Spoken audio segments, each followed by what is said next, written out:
You've had this moment before. A woman walks into a room. She's not young. She's not trying to look young. And yet, something in you slows down. You can't quite say why. It isn't her outfit. It isn't lighting. It's something underneath the surface, something your brain registers before your mind has caught up. Here's the strange part. Scientists can now tell you almost exactly what that something is. And it has very little to do with age. The assumption most of us carry is simple. Attractiveness fades as the years add up. A slow, steady subtraction. There's truth buried in that. Hormones shift, skin changes, biology doesn't pause for anyone, but researchers studying faces have found something the assumption misses entirely. The brain isn't only measuring age, it's measuring evidence. Evidence of health, of vitality, of whether a body is thriving or merely surviving. And some of that evidence doesn't decline after 50. For certain women, it sharpens. Over the next few minutes, we're going to take this apart piece by piece. The eyes, the skin, the way a body moves through space, the hormones quietly running underneath all of it. But hold on to this question, because we're coming back to it. What if the very thing we call attractiveness isn't the thing that matters most? There's a finding near the end of this story that upends the whole premise, one most people have never heard. Stay with it. In a landmark study, psychologists showed people a face for 1/10 of a second, just long enough to register, not long enough to think. Then they asked, how attractive is this person? Those instant snap judgments lined up almost perfectly with ratings made by people who'd stared as long as they wanted. The brain had already decided, before thought, before analysis. So what is it reading? In 1/10 of a second, not wrinkles, not age. Researchers tracking where eyes go first found one feature outweighs all the others, the eyes themselves. Bright sclera, a defined iris, an alert quality, these register as health before anything else even loads. And brightness in the eyes isn't a function of age, it's a function of sleep, hydration, circulation, things a woman in her 50s has just as much access to as a woman in her 20s, sometimes more.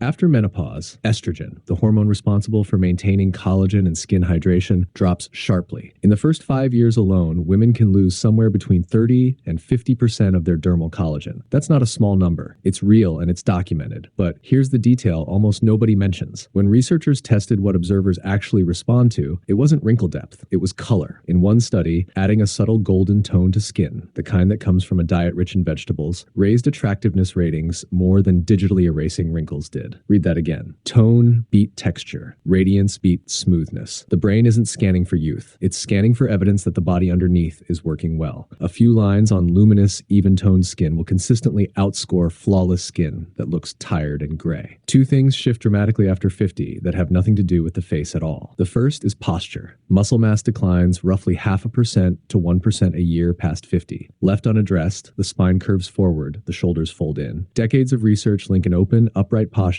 directly to how vital and attractive a person reads to strangers. The second is movement. A loose, fluid gait signals health before a single word is spoken. A stiffened or shuffling walk signals the opposite. And studies on how observers judge movement confirm it consistently. The body is broadcasting constantly, whether anyone's looking at the face or not. Now here's where it gets more interesting than a simple aging is hard story. Estrogen decline is real. It thins skin. It reshapes where fat sits on the body. None of that is in dispute. But in 2021, a research team did something unusual. They didn't just ask observers to rate older faces as attractive or not. They asked about a separate quality entirely, something they called elegance. And elegance held. While conventional attractiveness scores dropped with age, on average, elegance barely moved. There's something in a well-lived-in face that isn't simply beautiful or not beautiful. It reads as coherent, composed, like the face has been through something and come out settled. Aging well, it turns out, isn't the same project as looking young. It's a different project altogether. There's one factor in this entire field of research with the strongest, most consistent evidence behind it of anything we've covered. Expression. A real smile, the kind that lifts the cheeks